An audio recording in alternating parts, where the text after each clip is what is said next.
Hello बच्चों, आप लोगों का शशांक एंड दीपू के यूट्यूब चैनल में बहुत बहुत स्वागत है। और हम नए एक्टिव पैसिव के वीडियो में आ चुके हैं। बच्चों, हमने एक्टिव पैसिव की एक वीडियो और पढ़ चुकी है जिसकी इंग्लिश की प्लेलिस्ट बना के मैंने अलग से डाल दिया है। ठीक, अब एक्टिव पैसिव की जो है दूसरी क्लास है, तो इसको देखने से पहले आप पहली वाली वीडियो जरूर देखिएगा, तभी आपको क्या होगा, कंटिन्यूसली समझ में आएगा। अन्यथा थोड़ी दिक्कत होगी समझने में। ठीक, तो चलिए एक्टिव पैसिव को क्या करते हैं, हम स्टार्ट करते हैं। एक्टिव पैसिव को स्टार्ट करने के लिए जो पिछली क्लास में पढ़े थे उसको थोड़ा सा एक ओवरव्यू ले लेते हैं। सबसे पहले देखिए कि जब एक्टिव पैसिव को देखेंगे तो एक्टिव पैसिव में जो नियम नियम कहता है वो कहता है सब्जेक्ट इज एम आर और वर्ब की थर्ड फॉर्म अदर्स बाई और ऑब्जेक्ट। अब कहेंगे सर ये किसका नियम है, तो मैं बताऊंगा कि ये प्रेजेंट इंडेफिनिट का नियम है। दूसरी चीज एक ध्यान गौर करिएगा कि जब भी एक्टिव से पैसिव बनाते हैं तो ये जो सब्जेक्ट होता है, तो जो जैसे प्रेजेंट इंडेफिनिट का जो नियम होता है, मतलब कि प्रेजेंट इंडेफिनिट के टेंस का जो नियम होता है, उसका जो ऑब्जेक्ट होता है इसमें क्या हो जाता है, वो सब्जेक्ट हो जाता है। और उसमें जो ऑब्जेक्ट होता है उसमें जो सब्जेक्ट होता है इसमें क्या हो जाता है, ऑब्जेक्ट हो जाता है। फिर कहेंगे सर इसमें और क्या चेंजेस होती है, तो इसमें ये हेल्पिंग वर्ब के तौर पे इज एम आर का क्या करते हैं, इज एम आर का प्रयोग करते हैं। और वर्ब की थर्ड फॉर्म आना क्या है, कंपलसरी है। यही पहचान होती है कि जब भी पैसिव वॉइस बनाएंगे तो वो अपने हेल्पिंग वर्ब के साथ वर्ब की थर्ड फॉर्म लाएगी।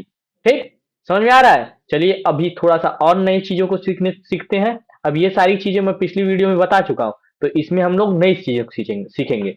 अब देखिए नई चीजें सीखेंगे, तो सबसे पहले some important notes. Some important notes क्या है, यदि एक्टिव वॉइस में हु हो तो पैसिव वॉइस बनाते समय हु को बाई हुम में बदल दिया जाता है और वाक्य इंट्रोगेटिव के नियम से बनाते हैं।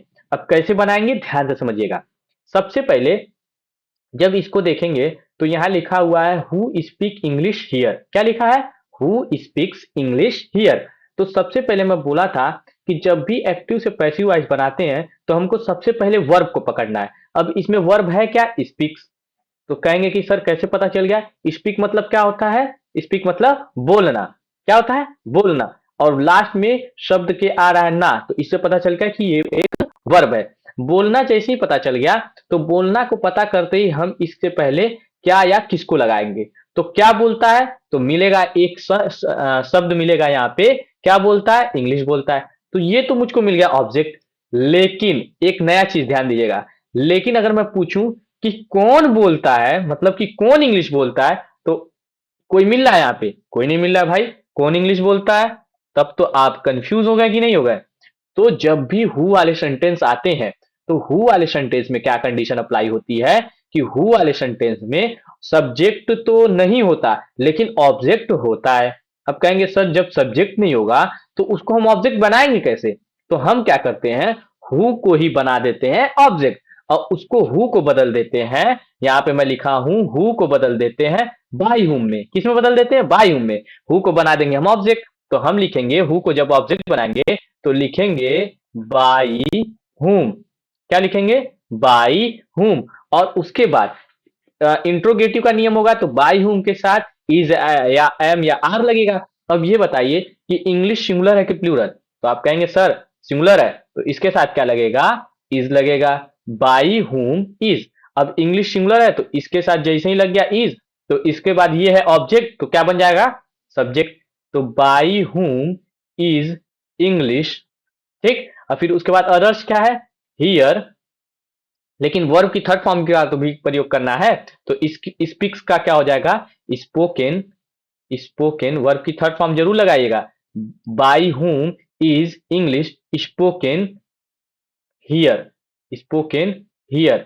अब कहेंगे आप कि सर इसमें ये तो बना दिए, लेकिन एक चीज बताइए सर कि क्या इसमें बाई का प्रयोग होगा, नहीं होगा, क्योंकि बाई का प्रयोग तो हम यहाँ कर दिए थे, क्योंकि हमने हु को हुम में चेंज कर दिया था और इसी को क्या बना दिया था, ऑब्जेक्ट बना दिया था, क्योंकि इस सेंटेंस में सब्जेक्ट तो था ही नहीं। ठीक, नेक्स्ट सेंटेंस पे चलते हैं, थोड़ा सा और क्लियर होगा। मैं जब भी आपको ये एक्टिव वॉइस पैसिव वॉइस पढ़ाऊं तो आप एक कॉपी पेन लेके बैठे रहा करिए। जैसे मैं पहला एग्जांपल लगा दिया, वीडियो को पॉज करिए, दूसरा एग्जांपल आप खुद ट्राई करिए। फिर उसके बाद जब मैं बताऊंगा तो वीडियो को प्ले करिए और उसमें मिलाइए कि सही है या फिर नहीं। अब देखिए यहाँ पे लिखा हुआ है who does not help you today. तो जब इसको लिखें कि who does not help you today, तो अब इसमें सबसे पहले हम ढूंढेंगे क्या, वर्ब। सबसे पहले आपको वर्ब ढूंढना है। अब इसमें जैसे ही वर्ब इस सेंटेंस में ढूंढेंगे तो आपको मिलेगा हेल्प। पूछेंगे कि सर कैसे आपको पता चल गया कि हेल्प वर्ब है। तो हेल्प की अगर मैं हिंदी कहूं तो हेल्प मतलब होता है सहायता करना। क्या होता है, सहायता करना। अब जैसे ही ना आ गया, सहायता करना, करना आ गया, मतलब कि ये एक वर्ब है, ये एक पहचान है वर्ब की। दूसरी चीज कि हेल्प की जो होती है वो तीनों फॉर्म होती है। पूछेंगे कि सर कौन कौन सी इसकी तीनों फॉर्म क्या होती है, तो हेल्प, हेल्प्ड, हेल्प्ड। तो वर्ब ही ऐसा होता है वर्ड जिसके तीनों फॉर्म होते हैं। तो वर्ब मिल गया। तो अब वर्ब से पहले हम क्या या किसको लगाएंगे, क्या ढूंढने के लिए, ऑब्जेक्ट। तो किसकी सहायता करता है, तुम्हारी या तुम्हें। और क्या सहायता करता है, क्या से कुछ नहीं मिला, बस तुम्हारी सहायता करता है यही मिला कि तुम्हें सहायता करता है। ठीक, तो ये तो ऑब्जेक्ट हो गया। अब इसमें मैं पहले कौन लगाऊंगा सब्जेक्ट ढूंढने के लिए, कौन सहायता करता है, तो सब्जेक्ट तो है ही नहीं, क्योंकि यहां पे तो सब्जेक्ट कंसीडर किया गया है किसको, हु को। समझ में आ रहा है कुछ, अगर समझ में आया होगा तो ये सेंटेंस आप बना लेंगे। अब देखिए, अब मैं हु जो है, क्योंकि सब्जेक्ट तो है नहीं, तो इस सब्जेक्ट को क्या मैं बना दूंगा, ऑब्जेक्ट बना दूंगा और पहले ही लिख दूंगा। तो मैं लिखूंगा बाई हुम, बाई हुम। अब देखिए, यू को मैं ऑब्जेक्ट से बनाऊंगा सब्जेक्ट, यू को क्या बनाऊंगा ऑब्जेक्ट से सब्जेक्ट। अब यू है क्या, प्लूरल, तो बाई हुम आर यू, क्योंकि यू के साथ क्या लगता है, आर लगता है, और इसमें इंग्लिश के साथ ही लगा था। By whom are you not, not helped, helped, क्योंकि वर्ब की कौन सी फॉर्म लगेगी, थर्ड।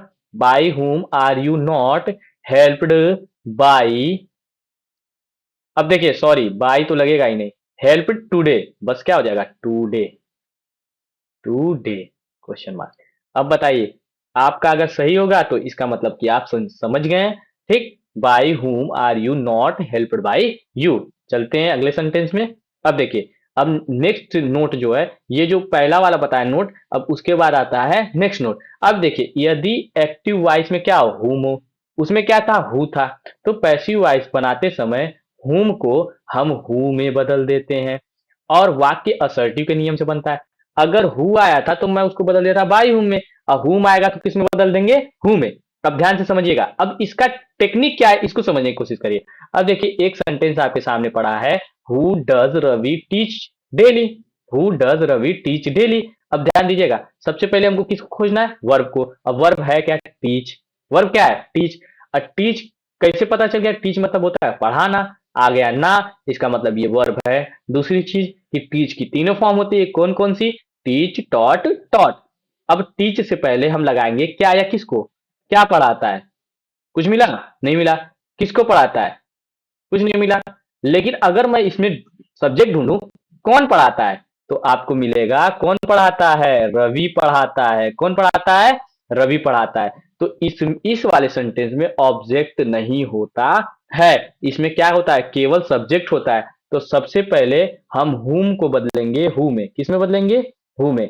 अब हु को हु में बदल दिए, अब हु को ही क्या मैं बना दूंगा, सब्जेक्ट, क्योंकि अगर इसमें इस सेंटेंस में ऑब्जेक्ट रहता तो उसको सब्जेक्ट बनाते, लेकिन इसमें क्या कोई ऑब्जेक्ट है, अरे ऑब्जेक्ट है नहीं है, तो जब ऑब्जेक्ट नहीं है तो हु को हम क्या बना देंगे, सब्जेक्ट। अब सब्जेक्ट के बाद सब्जेक्ट बना दिए तो इसके साथ कोई ना कोई हेल्पिंग वर्ब लाएंगे, तो हु के साथ क्या होगा, is, who is, teach, teach की थर्ड फॉर्म क्या होगी, टॉट, हु इज टॉट। ठीक, who is taught daily, daily, who is taught daily. अब फिर उसके बाद क्या लगेगा, बाई रवि। ठीक, और उसके बाद फुल स्टॉप। अब कहेंगे सर कैसे बना, देखिए सबसे पहले मैं किसको ढूंढा, वर्ब को ढूंढा। वर्ब का क्या था, टीच, टीच से पहले मैं लगाया क्या या किसको, क्या पढ़ाता है, कुछ नहीं, किसको पढ़ाता है, कुछ नहीं, कौन पढ़ाता है, रवि। तो मुझको ऑब्जेक्ट नहीं मिला, तो मैं हु को क्या बना दिया, हु को ही मैं बना दिया सब्जेक्ट, क्योंकि सबसे पहले ऑब्जेक्ट को ढूंढ के सब्जेक्ट बनाते हैं, तो हु को बना दिया सब्जेक्ट। उसके साथ इज, एम, आर में से क्या लगेगा, इज लगेगा। फिर उसके बाद इस जैसे ही लग गया, वर्ब की थर्ड फॉर्म का प्रयोग कर दिया। उसके बाद अदर्स को लिख दिया डेली। अब बाई रवि, रवि था सब्जेक्ट, उसको बना दिया ऑब्जेक्ट, सिंपल बन गया।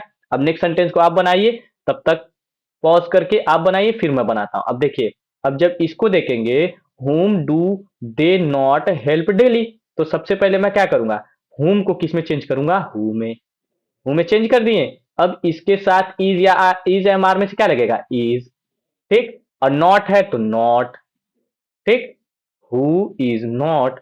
अब देखिए इसमें हेल्प क्या थी, वर्ब थी, तो ये हो जाएगा helped. Helped, who is not helped. अब फिर उसके बाद डेली, क्योंकि डेली जब भी आ जाए ना तो वर्ब के बाद लगा दिया करिए, वर्ब आए और उसके बाद डेली को लगा दीजिए। फिर उसके बाद बाई, दे का ऑब्जेक्टिव क्या होता, क्या है, देम। बाई देम हो गया। ठीक, अब देखिए ध्यान दीजिएगा यहाँ पे, whom do they not help daily, इसमें क्या है कि जब इसमें मैंने सबसे पहले ढूंढा वर्ब, किसको, वर्ब को। वर्ब तो क्या क्या था, हेल्प था। और जैसे ही इससे पहले मैं लगाया क्या, क्या किसकी सहायता करता है, कुछ नहीं। क्या करता, क्या सहायता करता है, कुछ नहीं मिला। लेकिन कौन सहायता करता है, तो आपको मिल गया वे। तो सब्जेक्ट तो मुझको मिल गया, और सब्जेक्ट को हम बनाते क्या, ऑब्जेक्ट। तो मैं सब्जेक्ट को क्या बना दिया, यहाँ पे ऑब्जेक्ट बना दिया। दूसरा चीज कि जब कोई ऑब्जेक्ट था ही नहीं तो सब्जेक्ट बनेगा नहीं, तो इसीलिए हुम को हम किस में बदल देते हैं, हु में। और इसी को क्या बना देते हैं, सब्जेक्ट। और इसके साथ इज लगा दिया, नॉट लगा दिया, वर्ब की third form daily by them, simple बन गया। अगर सही है तो इसका मतलब आपका, आपको समझ में आ रहा है। नेक्स्ट स्लाइड पे चलते हैं।